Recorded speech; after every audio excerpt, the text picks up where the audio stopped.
There we go. Welcome to Grid Live After Dark. It's already starting up. I was like, where's the music? I don't hear anything. Grid Live After Dark, Formula One, Japanese Grand Prix, right here on the Grid Network.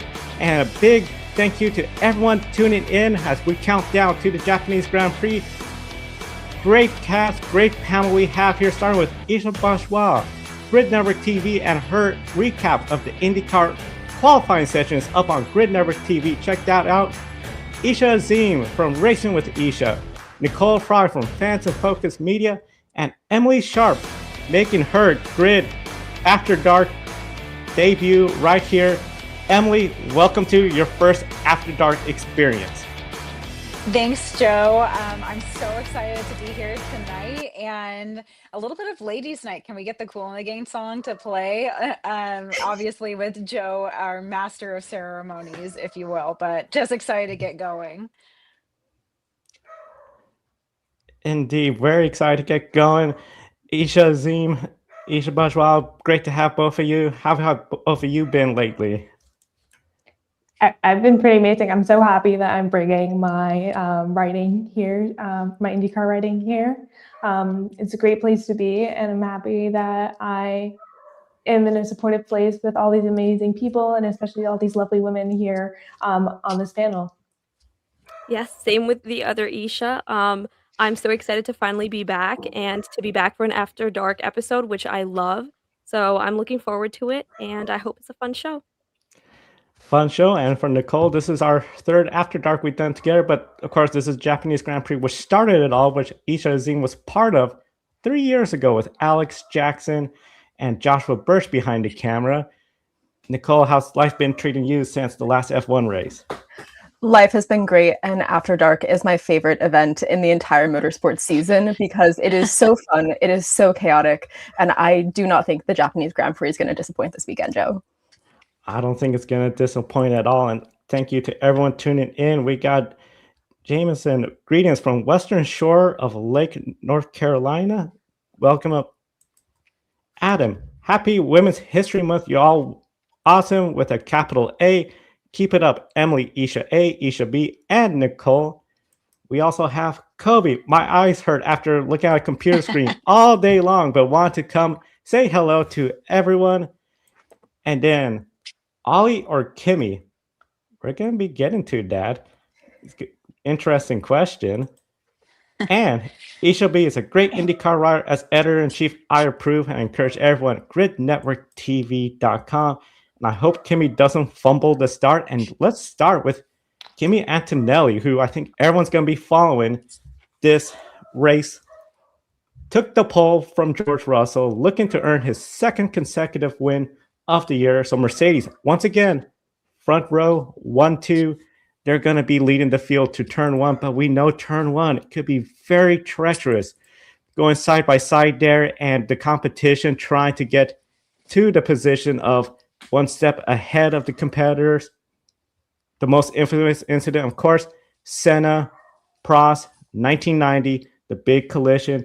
Emily, starting with you, since this is your first After Dark experience, does Mercedes has any nervousness entering with their two drivers in the front row, entering turn one, potentially side by side? Yeah, how can you not be nervous? I think all of us collectively watching the race here set to start in about 2 hours are going to be nervous to see what happens. As you said, Joe, Kimmy is starting on pole. And George is not going to make Kimmy's life easy. Obviously, it's all about the team game at some point, but George is trying to be world champion this year. And I obviously Kimmy is too. And as you said, Joe, turn one, it's not your typical heavy braking zone. It's fast flowing and it's all about commitment. And you're turning in at a high speed and already thinking about the next sequence. So going side by side there, it's going to take a lot of trust between those two Mercedes drivers, unless we have another incredible Lewis Hamilton come from several spots behind to get into the mix of that. And yeah, I think naturally when you think of Suzuka, you think of the Senna Prost incident from a couple of years ago. So it's huge stakes, and Kimmy obviously is going to be having the momentum coming out of his first race win and picking up 2 poles in a row. And George Russell, like I said, I don't think he's going to be too happy to be started in second behind Kimmy when he was kind of coming in this year thinking he was going to be the number one driver at Mercedes. So it's going to be a fun one. Yeah, I have to second Emily there. I think that there's definitely gonna be nervousness for the team and for both of the drivers, specifically with George Russell and the small issue that he's having with his car. I was reading an article earlier today where Toto Wolff said that George is at a bit of a disadvantage due to a small adjustment that they made to his car's rear suspension, and I believe it's causing him to oversteer. So obviously in turn one, that would be adding to the nerves of not just George Russell, but Mercedes as well. I think Kimi, on the other hand, might be feeling a little more confident and calm because he has had a good weekend so far with the practice sessions and then quali obviously starting on pole. Um, but overall, to have both drivers side by side turn one at Suzuka, it's got to be playing with the team's nerves for sure. I'm actually going to turn this around and I'm going to say I'm going to just be very hopeful and say everything is going to be fine. Given last week, Antonelli won from pole last week, so I'm able.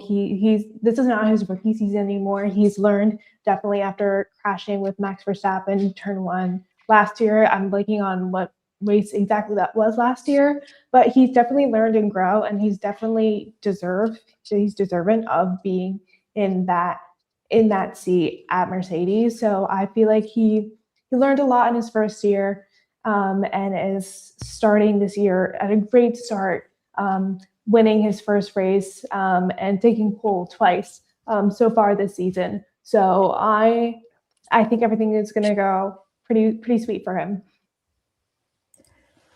It's definitely going to be interesting to see what happens, especially after this first turn. I think Suzuka is always known for being such a favorite amongst the drivers. They look forward to this every single year. And this year, it started so early, these talks of how critical some of these really early races could be, how critical they're going to be in the long run of the season where everything is still so unknown. It's going to be interesting to see how the team, how George and how Kimi kind of handle this pressure. Because I think more so than in years past, especially for Kimi, who is still so young and new in the sport, this is going to be a moment that either he looks back on and regrets deeply or is super proud of, and I don't see any in between. Very interesting thoughts from everyone in the chat. We're getting a lot of comments from everyone. So starting with, I hope Kimi doesn't fumble to start. I believe I already did that one, so go to the next one. After dark, I predict the Mercedes crash lap 1, turn 1. Thoughts on that? Is that a thumbs up? It might happen, or thumbs down? That's not happening. Can I go in the middle? I'm going thumbs down. It's just not happening. I feel like everyone knows what they're doing, and no one wants to be out first turn, first lap. So, oh, what a crazy thought, though. Can you imagine? If that happens, I'm probably just gonna fall in the night and go back to sleep, because if that happens in the first lap, there's probably going to be other things that happen, and I'll probably be too tired to fully comprehend it. It'll be something else. Turn 1 tonight, Suzuka could be crazy. Should be quite interesting, especially with teammates on the front row. That is from Adam. Darkness has fallen. Thanks for joining us today. Charles, definitely going to catch Russell at the start. Yeah. That's a great point. Emily, would like thumbs up on that one. Thumbs up on that one. That one's happening. Yes, please. Ferrari's so good on the start. That's going to be a lot of fun to see what's going to happen with them. Will the vibration problems persist for Audi? I don't know. I feel Audi's somewhat okay. I mean, Gabriel Barrichello has already scored points. Hulkenberg got close, but that's it. It's just more that reliability issue. I feel Audi's overall okay, unless somebody disagrees with me. No, I think Audi's okay, but we also haven't heard much from them so far this season. It has been some of the more established teams who have been a lot more vocal about any problems they're facing. So I also wonder if Audi is facing the exact same issues, but they don't want to be the one to say anything first because they're kind of trying to see how this goes for them. They're trying to like watch and observe, just like anyone who's like entering a workplace for the very first time. You don't make waves. You kind of just sit back and watch. And so I'm curious to see if this will be a season where later down the road they come out and say, oh man, we were having all these issues at the start. Wow, wasn't that crazy? And the whole time we were just never in the know. Yeah, good insight there. Racing Bull, top 5 finishes. I'm thinking sideways, maybe one of them, but I said no. I mean, never say never, right? Yeah, I'm doing sideways again. Maybe. And Yeah, sideways. does Max Verstappen finish on the podium? I'm thinking thumbs down. I'm going to go in the middle. I mean, I just recently saw a stat where he's always consistently finished on the podium, either on the podium or a DNF. So I'm just going to, I'm a data girly. I'm going to say a maybe. I'm going to go maybe, and I'm going to balance your data with just delusion on my end. I would love to see it. I am so for the Max comeback story, especially in Japan. So delusion, I'm riding that train. I think one of the biggest stories we're going to see this season is how much is Max Verstappen going to climb? Not if he's going to climb, how much he's going to climb, and like how far is he going to go? Mm-hmm. Yeah, you definitely can't count him out of any title fight, especially this early in the season. It's too early to say that he's going to have a bad race or a bad year. And so I think we are all relatively optimistic that he'll have some success. But what that success will look like will be potentially in question. Now, Nicole, since you were talking about that and potential climbing up, these regulations have made it where the first few laps is just so much passing back and forth, back and forth. Then as the field spreads out, especially if we get that first round of pit stops early, a lot fewer passes. So for Mercedes, I have to ask you this then, considering you could be leading after turn 1, but then through the S's, maybe another change. Entering the hairpin, another overtake. After the spoon, 130R. How hard will this make it for Mercedes and essentially other teams on who gets the preferred strategy? They're just both passing each other back and forth. Oh, it's really hard, I think, because every single team kind of looks at a strategy this early in the season in different ways. I think Mercedes, historically tends to be a little bit more conservative because they've been in situations before where if their drivers crash or if one of them DNFs, it puts the whole team at risk for points, for championships, for all of it. And I think they're more inclined to follow that really conservative, very careful, very like calculated strategy that they're known for. But it's also hard to say when you have drivers that are young and hungry for a championship that seems right at their fingertips this early in the season. I'm going to be curious to see how mind games and the mental fortitude of these drivers really comes into play. We know that this team is solid when it comes to like their mentors, their engineers. I mean, they've all been around for so long and they've worked with these drivers really extensively throughout the offseason, it seems like, to kind of prepare them for the potential to have a constructors, if not drivers championship. It's going to be a tricky one for them. And I think hopefully they kind of just let it play out. I think that's what's really good for fans. I think fans absolutely love to see drivers just kind of being left to their own devices for a little bit to try to figure it out and battle it out on track. And I think for the image that would potentially be the drivers and constructors champion, I don't think they're going to want to mess with that too much. I don't think they're going to want to over-engineer themselves into failure when it comes to demanding that their drivers do things. I'm really, really hoping that Mercedes just kind of lets them like leave it all on the field, and then whatever becomes of it for this Grand Prix at least. Yeah, I have to agree with Nicole here. I think that Mercedes overall does follow more of a conservative team-based approach in these sorts of situations. And honestly, I don't really see this happening throughout the race at any point. So it's a bit hard to determine ahead of time. But I think that if the competition does get this close that Mercedes has to make a decision, they're most likely going to let the drivers, I guess, fight it out in a sense. Or if they do really have to pick someone, I think that they would prefer to pick Kimmy. simply because of what I was talking about with the first question, where George may be at a bit of a disadvantage with the oversteering and the issue with the rear suspension of his car. But overall, as Nicole pointed out, I think it really won't come down to that. And I think that Mercedes is really going to leave it up to the drivers to see how they're driving and what they feel like. Yeah, I think Toto Wolff, they're all gonna talk to them. Remember the team. Don't do anything foolish. It's always so hard though. Nerves are gonna be watching every move in the chat room. I hope the young guns get a nap in before they race. I know time wise, it's what 10 p.m. start time for the West Coast, so that's 11, 12. Pretty late for you all on the East Coast.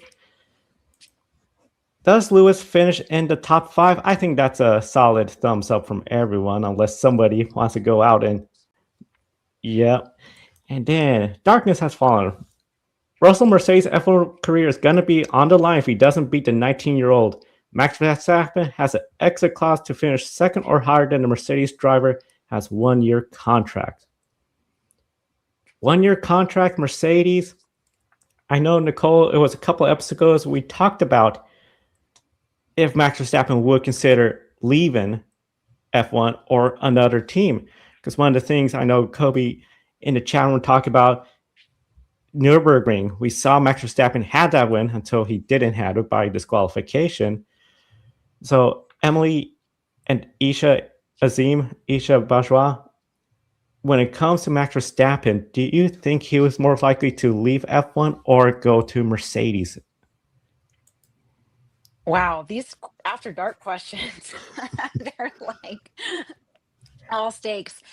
I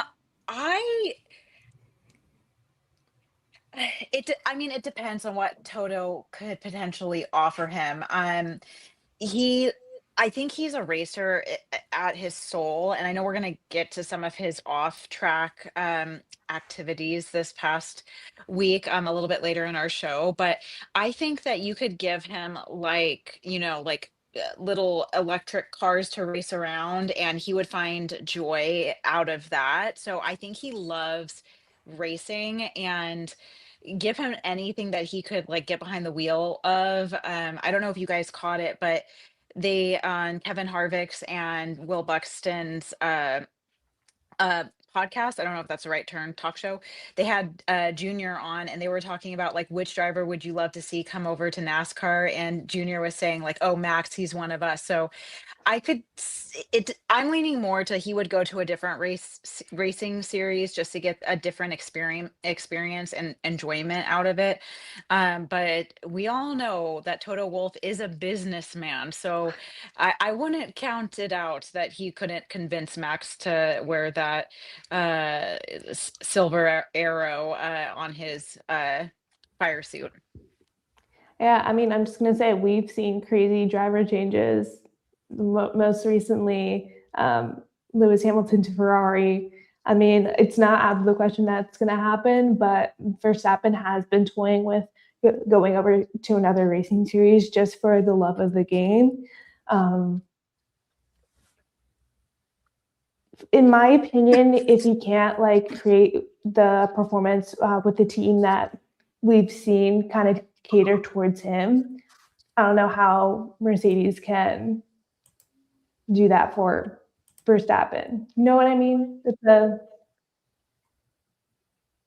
Yeah, I agree with Esha here too.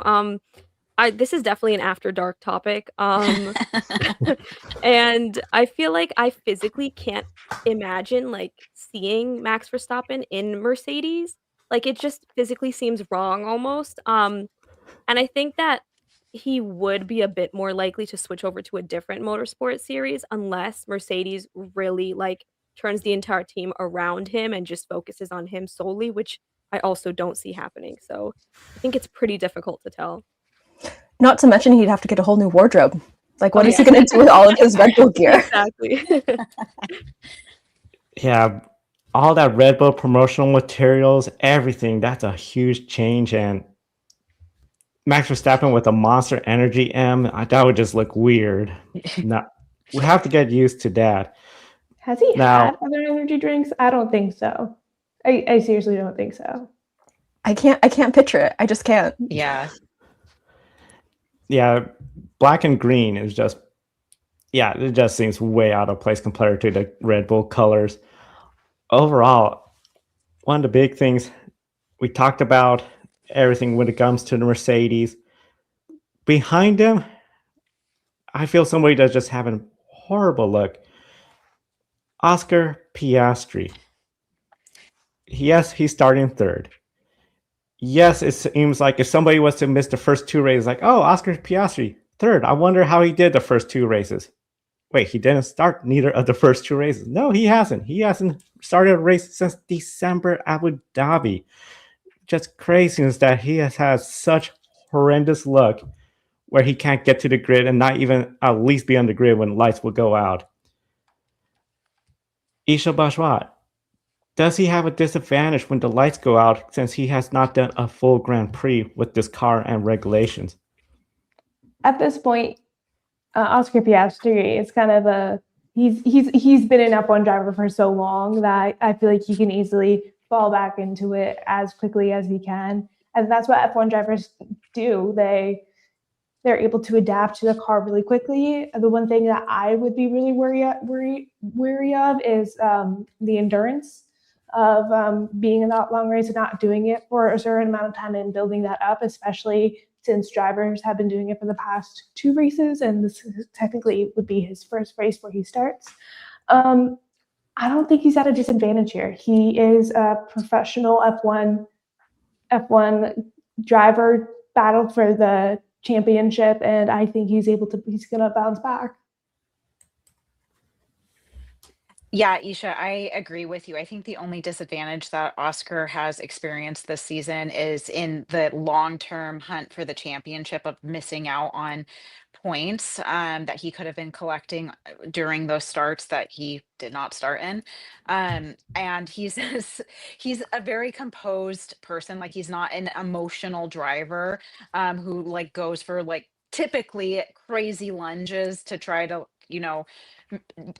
make up for the lack of points that he is missing. So I agree with you, Isha. I don't think he's at a disadvantage. I think he will be composed and realize that he's playing the long game to kind of get back into the championship hunt. And the only one like silly levity moment that I wanted to say, since I knew I was coming on after dark, after today, Oscar and I will only share a birthday and no longer share the same amount of F1 2026 season starts. So I'm excited that he will get his official start tonight. Hopefully I didn't jinx him.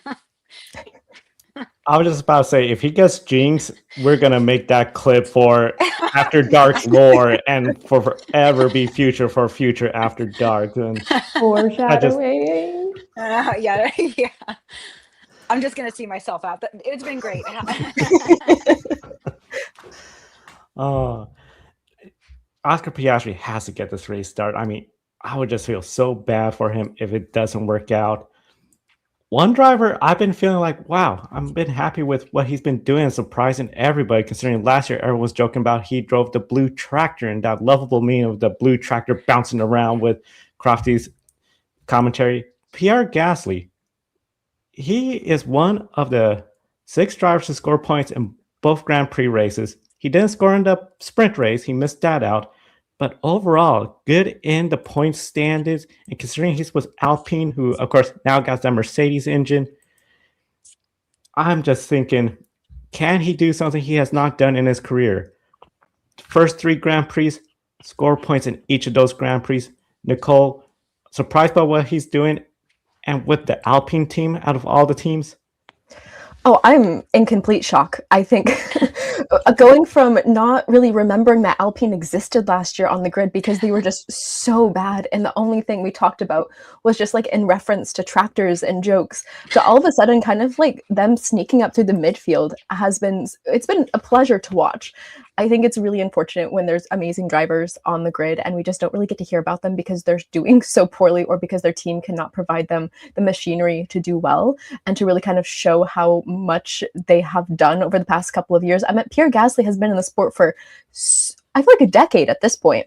And it's nice to finally see him kind of in the news for all of the right reasons, and to kind of see him I think driving to the ability that many of us know that he can with his full potential. And if he just gets points this weekend, I will be so thrilled. I will be thrilled to have Alpine back in the news for good reasons.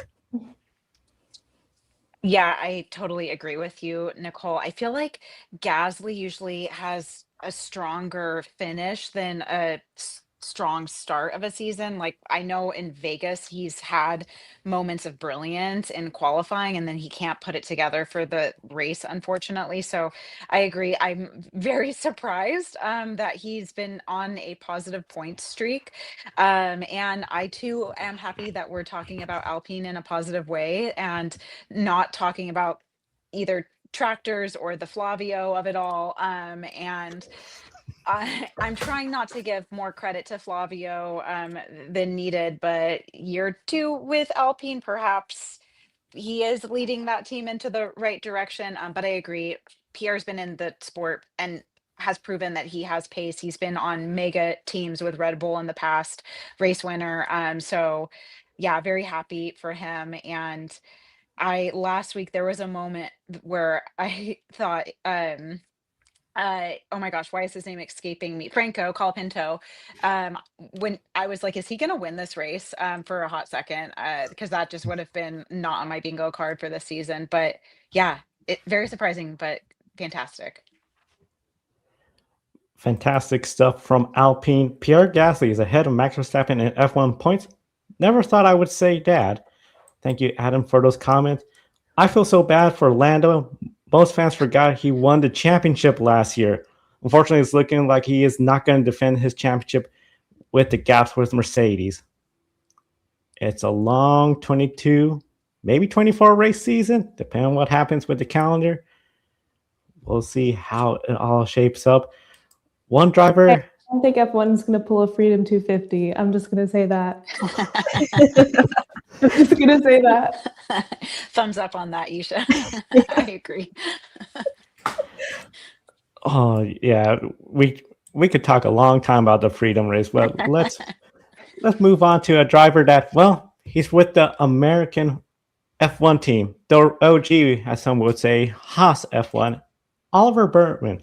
Ollie, off to a pretty good start this year. I mean, he has scored points in both Grand Prix and the sprint, putting him in the lead company with the 2 Mercedes drivers and the 2 Ferrari drivers. Look where he is in the points, 5th. That's amazing. But there's one big problem. He goes out of qualifying and just has a dud of a lap. He is starting way back, 18th, ahead of the 2 Cadillacs and the 2 Aston Martins. That's essentially last place if those 2 were not there. Gonna ask all of you this, so we'll start with you, Esha Azeem. Can Berman score points in this Grand Prix and keep that streak alive? As much as I like to call myself a positive person, I would have to say, unfortunately, I don't see it happening this race. Um, it's no secret that overtakes are hard at Suzuka. They're difficult, and when you look at the list, the long list of cars and drivers that are ahead of him, I don't see it happening. Which is unfortunate because he's been having a good season so far. I just think he's gonna have to wait until the next race season to score a few more points. Yeah, sorry, I'm gonna continue and not be optimistic. I don't think he's getting points this race. I think we will get more overtakes than we have previously seen at Suzuka because of the new units. But I don't think he's going to be climbing up to 10th place or higher than that. Yeah, I would have to say the same thing. Hate to continue over the little sucky train wagon for Ollie Behrman, but there's, with the nature of Suzuka and the amount of drivers way ahead of him, I don't think it's going to happen. No, with new cars, more cars than ever on the grid, he's going to have to make his way through a really big field if that's the case, or he's going to have to get incredibly lucky with some very bad mistakes or bad calls or DNFs or some possibly strategic time safety cars. But the weather is beautiful, it seems, in Suzuka, and I just don't see it happening. Yeah, I don't think it's going to happen. Make that a full unanimous. None of us are going to be expecting him to score points. Kobe in the chat room. Colin Pinto fans send in Ollie's teammate Esteban Ocon death threats after Shanghai. They really need to knock that off and calm down. Yeah, the death threats, and especially, there was already a penalty and everything given to Esteban Ocon. Let's leave him alone, fans. Let's move on and focus on the racing. I'm convinced that Berman is going to Ferrari after Hamilton retires. That is a great statement. Nicole, I'll start with you and we'll go Emily, Esha Bajwa, Esha Azeem. So, reverse circle. Do you anticipate that is the move? Berman replacing Hamilton, and does that mean he's going to have to stay in Ferrari longer because of the Ferrari power units? Ooh. Well, I think that this has always kind of been like very much like the destiny of Ollie Behrman. I think this is what he's been coached and set up for his entire stint in F1. He was a Ferrari in the Ferrari development driver programs, kind of moving through. Obviously went to Haas, which is a great team known for kind of bringing in young rookies who need a little bit of development with a Ferrari engine. And I know he still works and is in very close communication with a lot of people at the Ferrari team that he has known for many, many years at this point. So I think it would make a very well-rounded career path for him. I think that's probably what he and Ferrari are really hoping for. I think almost the more interesting take on that would be is who will his teammate be? And will it be a completely new refresh for the Ferrari team, which is something that has not happened in, I think, well over a decade at this point. Oh, that's super interesting, Nicole. I agree. I think Ollie is going to Ferrari. I mean, as you said, he's been part of their development. They've been playing the long game. He really showed his stuff when he stepped in for Carlos during his appendicitis. So, and he's continued to do well in the Haas, including in previous years when the Haas wasn't anything to be like running home in celebration about. So I'm trying to imagine a scenario where he wouldn't be pegged for that. Like if Hamilton sticks it out for several more years and renews his contract, and it's several years down the line, and Ollie gets a more, I don't know, favorable contract offer from a Mercedes or Red Bull. I'm trying to imagine a scenario where he doesn't go there, but I think it's much more likely that he would than wouldn't go. I mean, him going to Ferrari is a pretty natural succession, but I'm going to say this silly season's going to silly. Something else is going to happen. We've seen with this particular seat with Carlos Sainz coming in, not being a part of the Ferrari Academy, Lewis Hamilton coming into the seat. So I feel like, yeah, the natural succession would be Ollie Behrman, but I mean, anything can happen. I do see Hamilton staying with Formula One for the next year or two. So anything can happen in that period of time. So I feel like we would have to wait and see until his decision of leaving Ferrari is more definitive. Yeah, I think Ollie Behrman would be the most logical and natural successor for Lewis Hamilton at Ferrari. It would really make sense for them to choose him and bring him in once Hamilton leaves. But to be honest with you, I also would not be surprised, as Yisha pointed out, if they did decide to go down a different route because it has happened before. So I guess we're just going to have to wait and see. Wait and see game when it comes to that. Darkness, could you imagine Red Bull ran Honda engines this year? Now, that would have convinced that Max would have changed different racing series. Yeah, but I feel like in the transition between Red Bull and Aston Martin, I think that's where like a lot of the teams left. So I don't know the exact stat, but there's a lot more new people at the Honda working on the F1 engine. I'm just saying, just bring over some people from the IndyCar team because they seem to know what they're doing. Yeah, how much of it is like user error or like manufacturer error?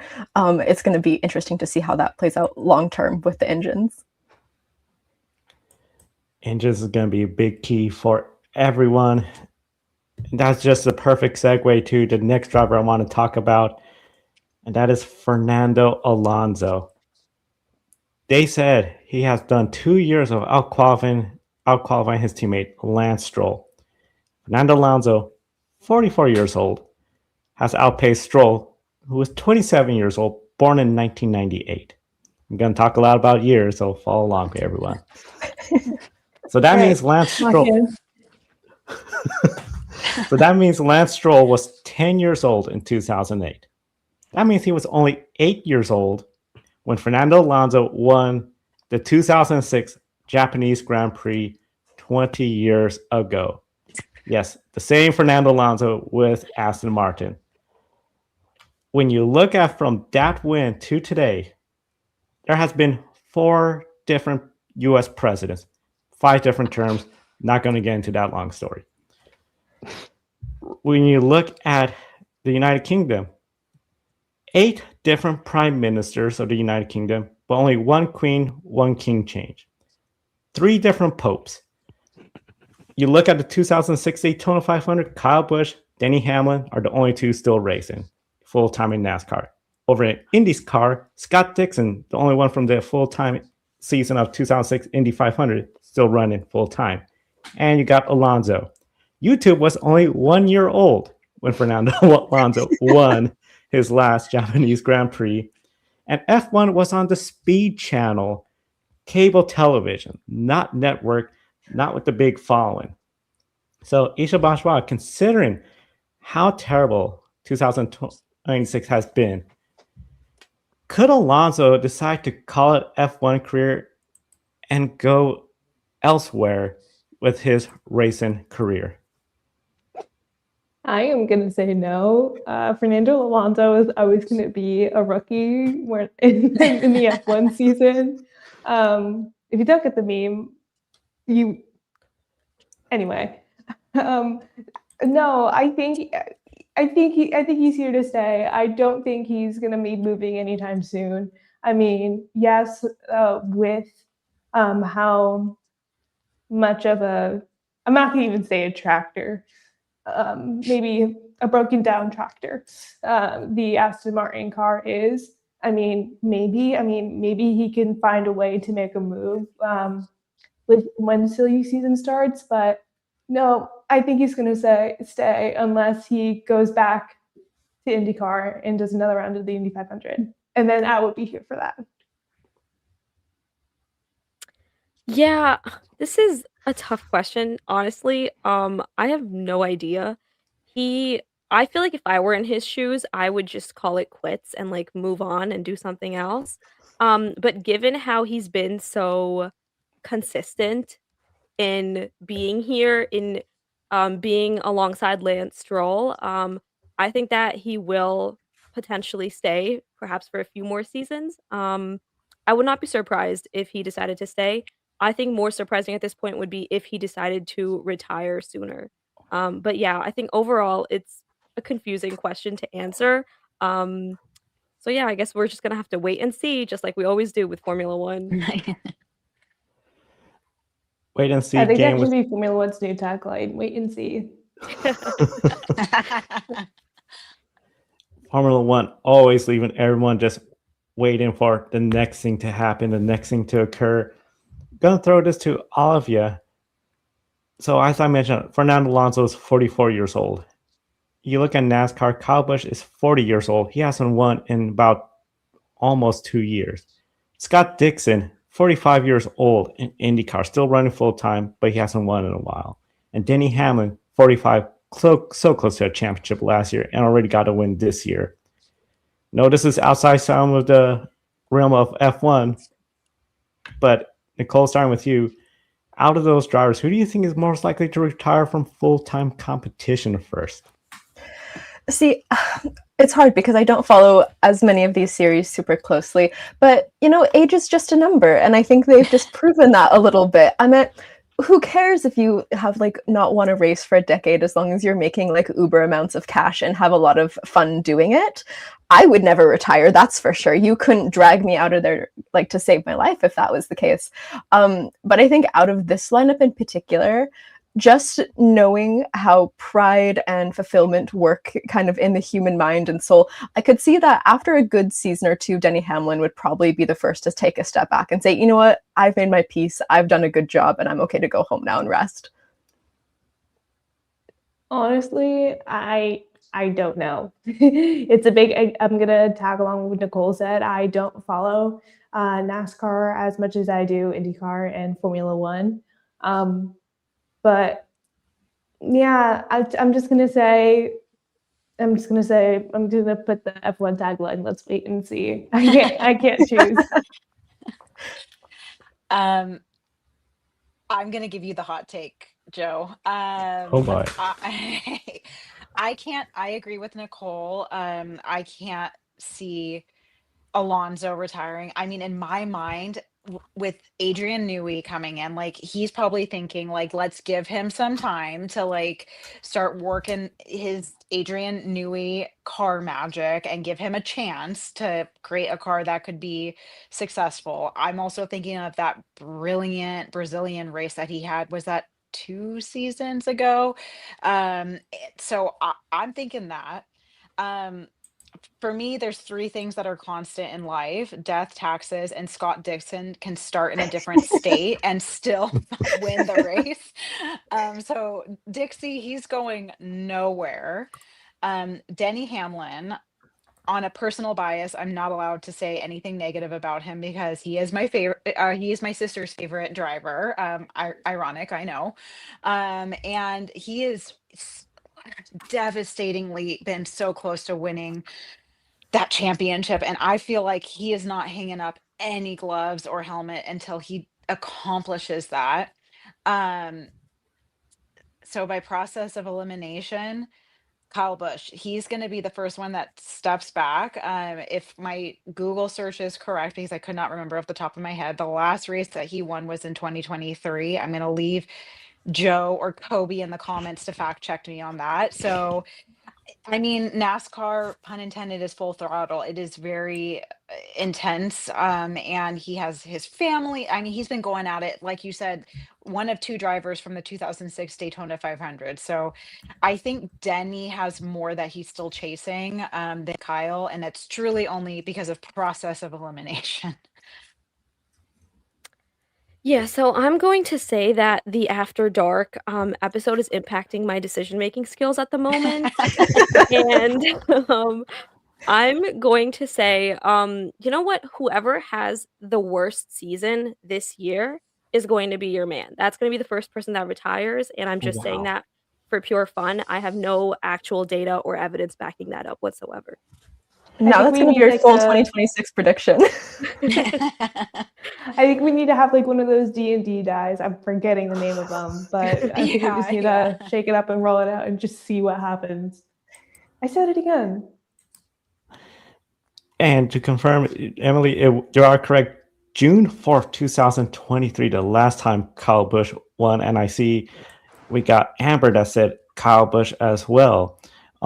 We got another person, Jason, saying Scott Dixon will retire first. Ooh. That would be interesting if Scott Dixon, especially if it's at the end of this year. Kyle Busch will retire first so he can watch his son Brexit achieve in motorsports. Given the positive news we received about Alonso earlier this week, it's perfect time for him to go home and be a family man. I respect his longevity, though.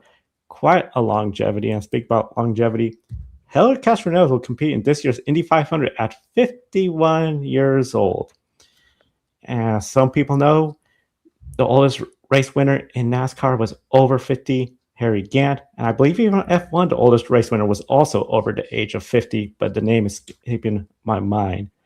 So a lot of great comments in the chat room and great takes from everybody. One driver that I think a lot of folks are going to be following, along with Fernando Alonso and his difficult season, Max Verstappen season, dreadful for his standards, considering four-time defending champion. Well, he didn't make it to Q3. He got knocked out by Avril Lindblad, the rookie in the Racing Bulls. His streak of poles at Suzuka, it's done. It's over. He is starting way towards the back. And earlier we all gave not so encouraging, optimistic views about his opportunities to get to the podium. But one thing, at least I don't think any of us are going to a press conference anytime soon. So if he saw this episode and then saw us, he's not going to ask us to leave before we refuse, because that is the big story. Was Max Verstappen refusing to start his media session when he saw Gilles Richard from The Guardian. He started off with, "I'm not speaking before he leaves," and "Get out." Now, Richards did leave. Verstappen did confirm his demand was linked to Richards' question from Abu Dhabi last year. Now, if you don't remember, that was the question of, "Max, you lost out to Lando by just 2 points. What do you think now about the incident with George Russell in Spain? Do you regret looking back in hindsight?" In which Max Verstappen responded, "You forget all the stuff that happened in my season. The only thing you mentioned is Barcelona. I knew that would come. You gave me a stupid grin now. I don't know." And then he later on goes on to say, "It's part of racing. You live and learn." So, Emily, were you surprised when the news came out that he had this reporter kicked out, upset about that question from December? Um, all I have to say is before we came on the air, I was saying, like, should we get beverages for After Dark? Because it's my first episode, and I kind of wish I had one now to navigate this question.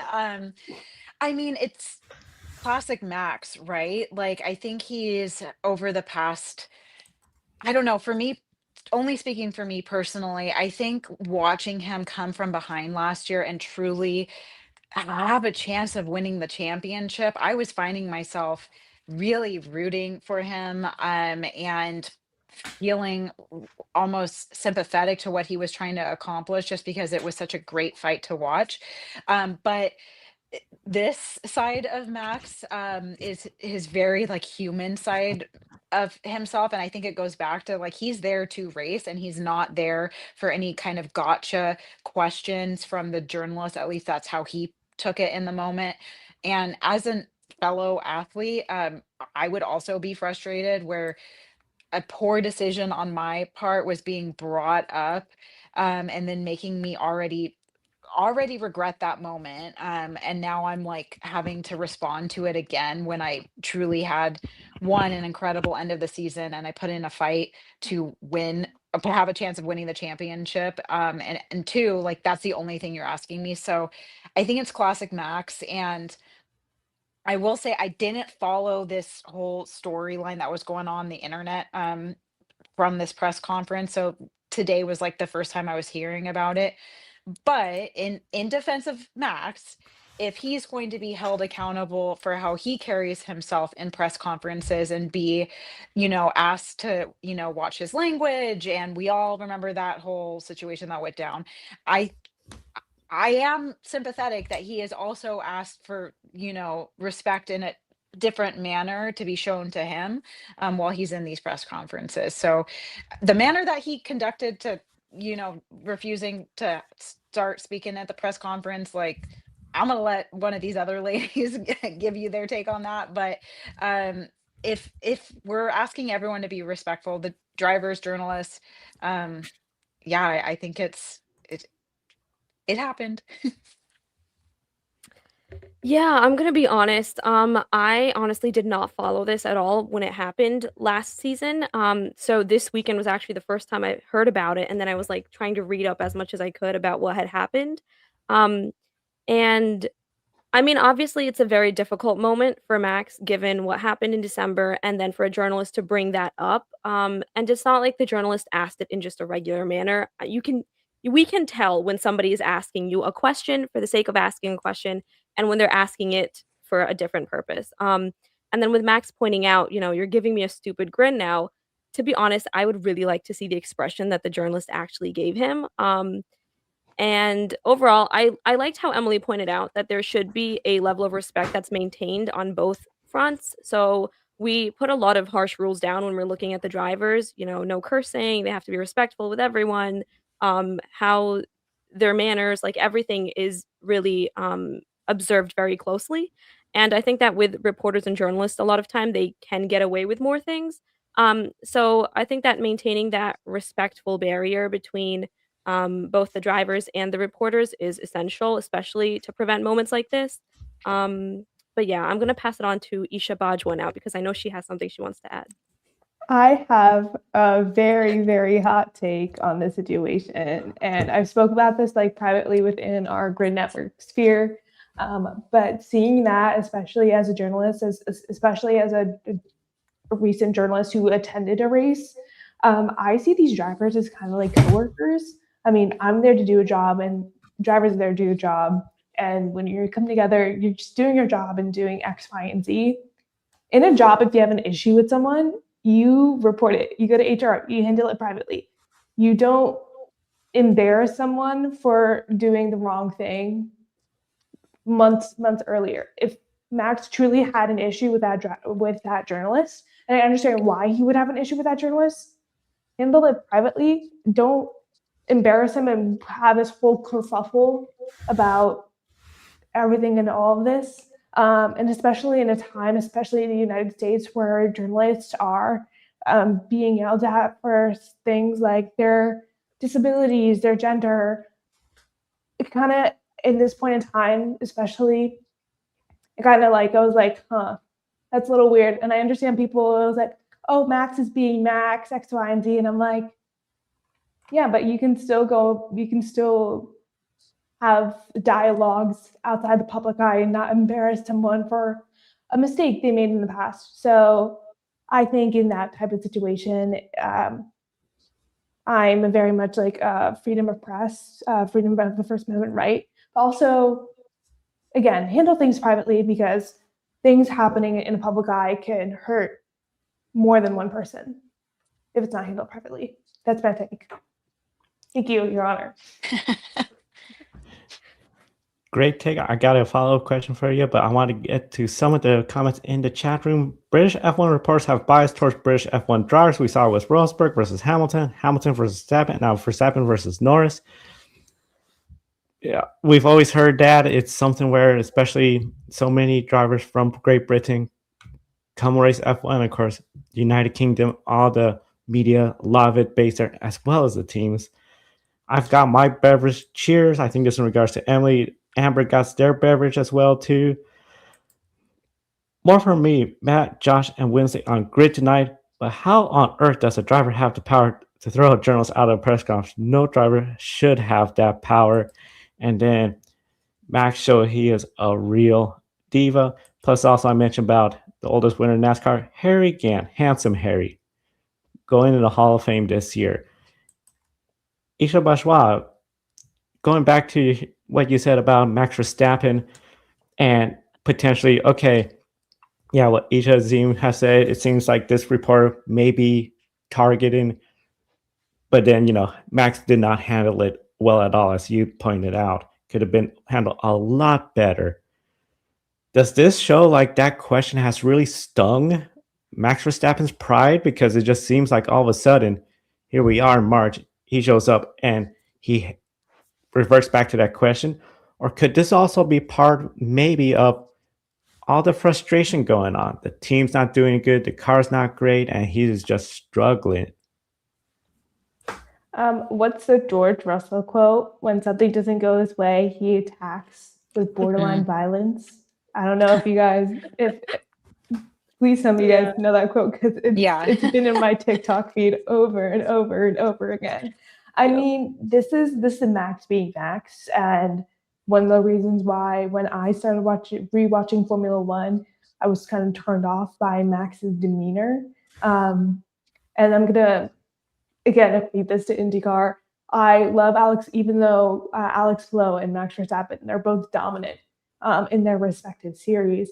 I would consider Alex Lowe one of my favorite drivers in IndyCar, just because how kind he is to his competitors and how kind he is to the media. But then looking at Verstappen, I mean, like, he can be, if he's the winner, he can do whatever he wants. He won, that's it. But I mean, is this like a frustration over the year and the season far? No. I think it's just Max being Max. And I think this is something we've seen, and it's just been amplified more this season. It definitely showcases the human side of the sport, that human bias, the human emotion, something that I think we've kind of forget actually exists very really in this sport, because this is something we watch on television. This is something we follow like a good reality television show. And I think it's really easy to forget that these are people who have good days and bad days. These are journalists who need clicks, who need likes, who need a catchy title and a headline. And these are drivers who have been trying to prove themselves for years and who have proved themselves. And I'm sure Max, in many ways, is feeling like, well, why do I have to keep proving myself over and over after I've been driving the sport for 17 years, or since I was 17 years old, and have so many wins and so much history of being able to come back from, sometimes the worst odds. And it's really interesting to see how different media outlets have kind of spun this, to see how we have viewed it through different lenses. Because at the end of the day, it is that emotion that kind of gets to us. And whether we handle that very publicly just to make a point is definitely a choice. And I think it's something that, Max personally obviously seems to be okay with. I think he probably feels that, if he's going to be asked what he deems as stupid questions in a public space, then he's going to demand a stupid response in return. And it's not something we see often. And I think it really shocks us when it does come up. And especially from a driver who is kind of so infamous for sometimes the bad temper they had, especially in their youth. It's another cycle of headlines. And I'm sure someone will do something at some point next week, or even, who knows, before the end of this Grand Prix and press conference that we'll see in a couple of hours, to probably sweep it under the rug. It's going to be a lot of fun. The Japanese Grand Prix, potentially the press conference could be spicy. I think it could be an exciting race with this rule package as well. Let's do something we haven't done in quite some time. The lightning round. The lightning round. One word answer for everyone. We encourage everyone in the chat room participate with your one word answer for the following questions. Nicole, you're going to get the first question, and we'll go Nicole, Emily, Esha Azeem, Esha Bajwa. So, will Aston Martin have 0, 1, or 2 cars finish the Grand Prix? 0. 0. I apologize because I'm going to say this in 3 words, but big fat 0.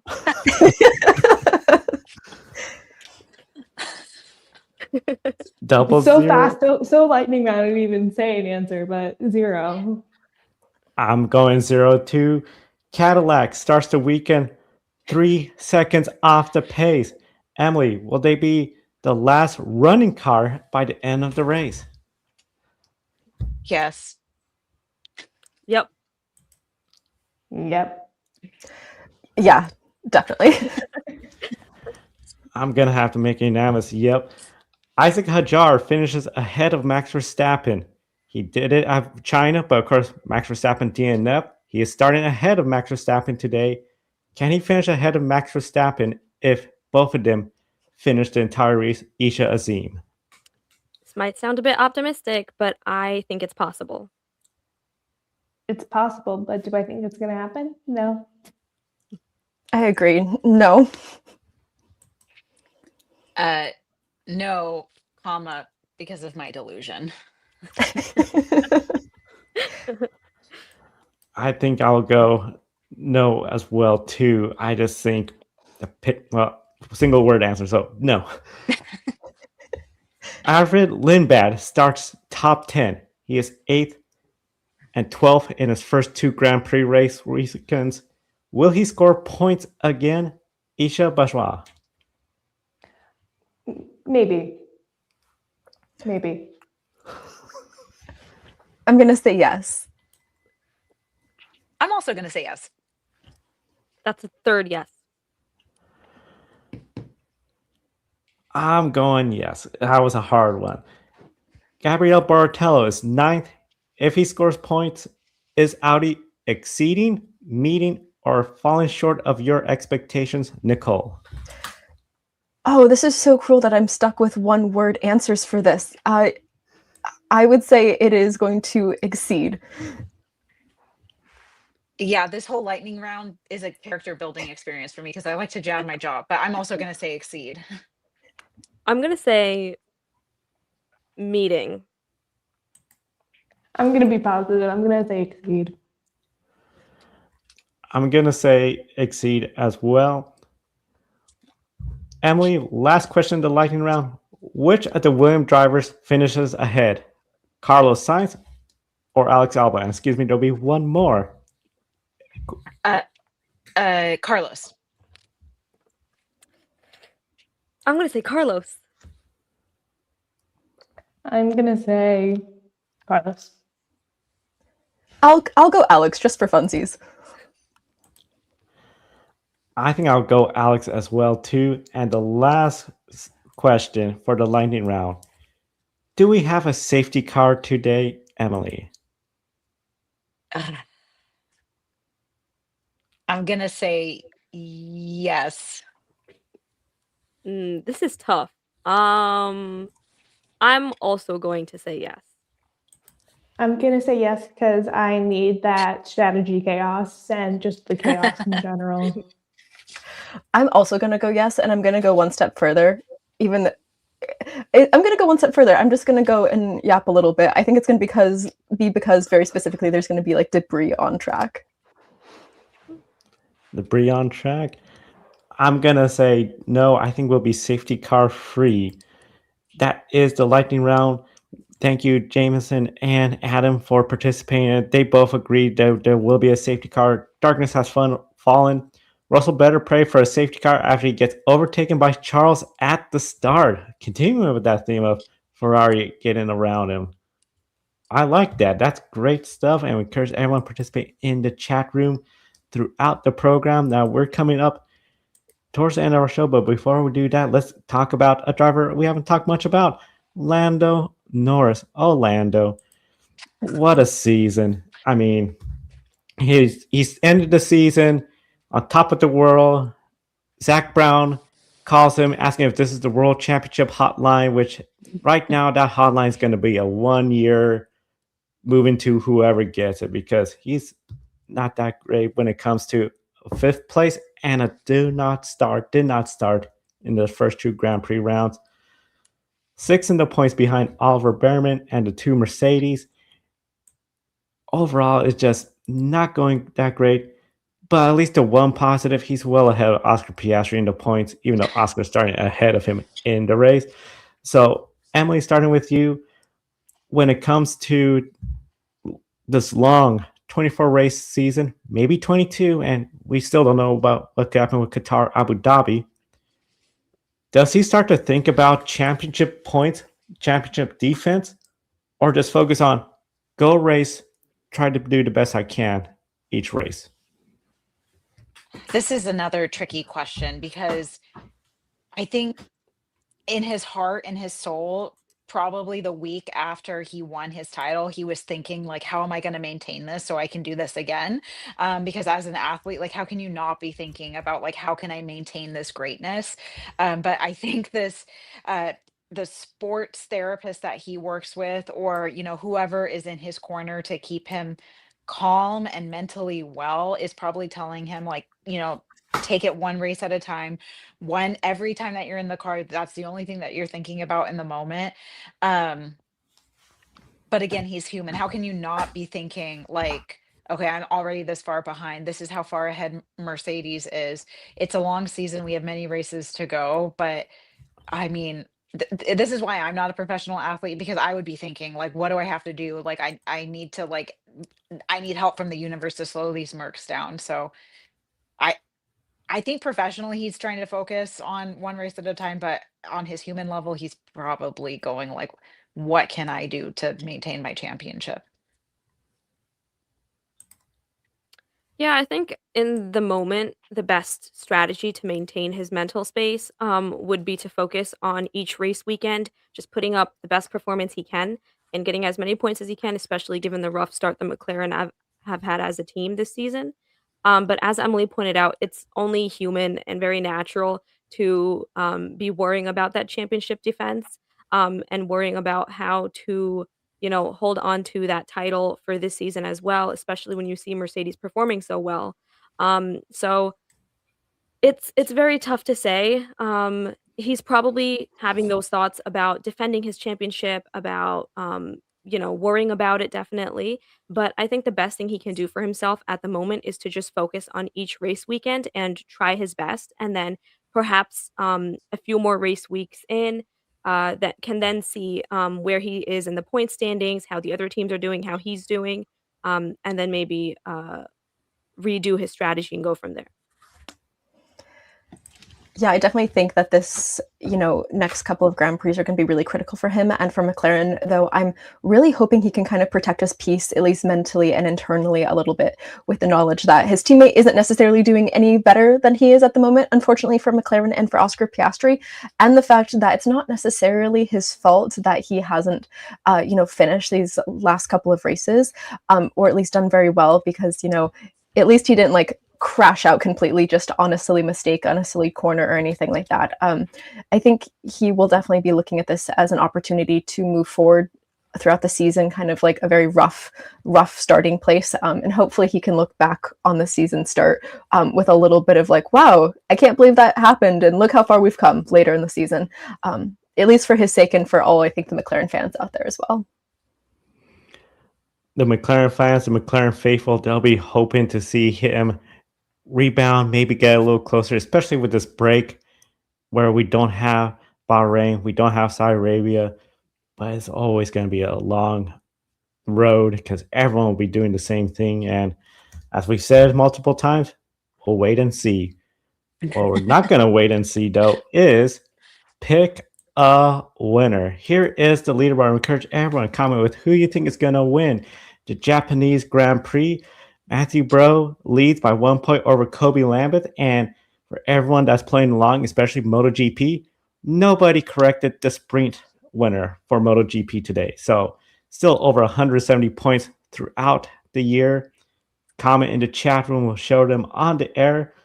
Starting off with you, Emily, for the Japanese Grand Prix. Who is your pick to win the Japanese Grand Prix? I gotta get on the board. I always have a head-to-head battle with Kiska every year. I'm going with Kimi. I'm also going to go with Kimi. I would love to see him on another podium. I'm going to make that 3 for 3 and also say Kimi.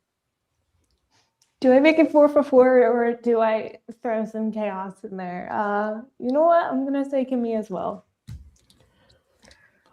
I might be the chaos person then, just to do something different. I'm going with Leclerc. Why not? A Ferrari?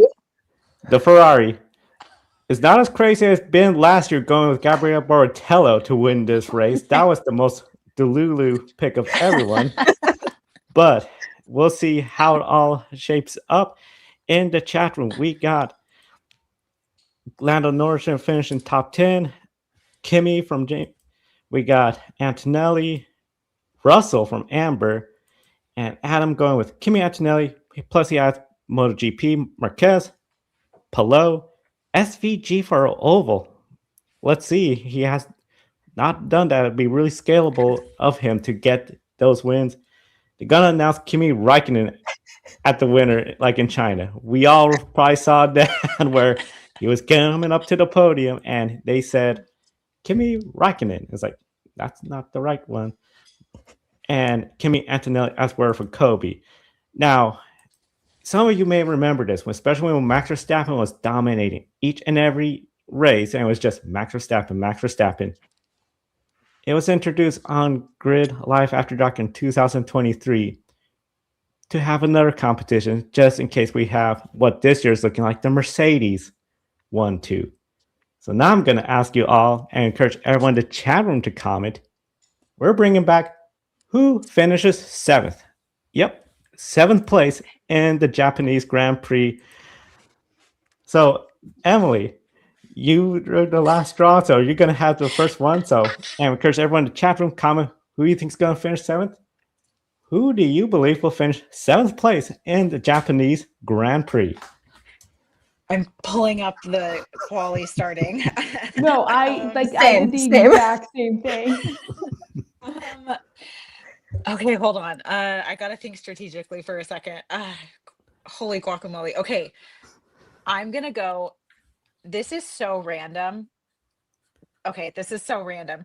But the last time you asked me this question, Joe, I thought you said second and not seventh. And I remember to this day that I was like, why did I say that? And I picked Oscar Piastri because I was thinking he was going to finish second. So this time I truly believe he's going to finish seventh. That's Oscar a good one. Piastri. He's gonna fall. He's gonna fall in the Yeah, standings. 'cause McLaren fans will not be happy. Max is getting on the podium in my head. Oh my god. I'm gonna have to go with Arvid Lindblad. I'm curious to see what the Racing Bulls can do, and I think this might be one of the only times they get to shine this year. So delusionally, I'm hoping they do well. Yeah, I'm looking at the app on my phone and I'm looking at the quali leaderboard and trying to figure out who to pick because I was so not prepared for this. I don't know, maybe okay, probably not happening, but I would like to pick this regardless. I'm going to go with Isaac Hadger and say he's just going to jump up one spot. That's it. I think I'm gonna go with Hamilton because I feel like the top six is gonna be like remained where it is, but Verstappen's gonna be somewhere in the mix. So it's just like moving him up one and then moving everyone else like down one. So I'm gonna go Hamilton.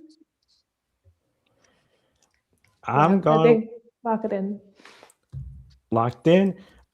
I'm going with the driver we talked a little bit earlier about and continuing his point streak in the Grand Prix. Pierre Gasly is going to be my pick for seventh. In the chat room, Ollie Berman is one pick. Oscar Piastri from Amber. Ooh, interesting. Liam Lawson for seventh place. Esteban Ocon and Kobe going with Max for P7, a small prize for all his troubles. We will see what happens with P7, and it's going to be a lot of fun. We might be having a last lap discussion of who's going to take seventh place. You have 3 or 4 cars battling for that position. I think we're going to be like the only 5 people looking at P7 to see who's going to get it right.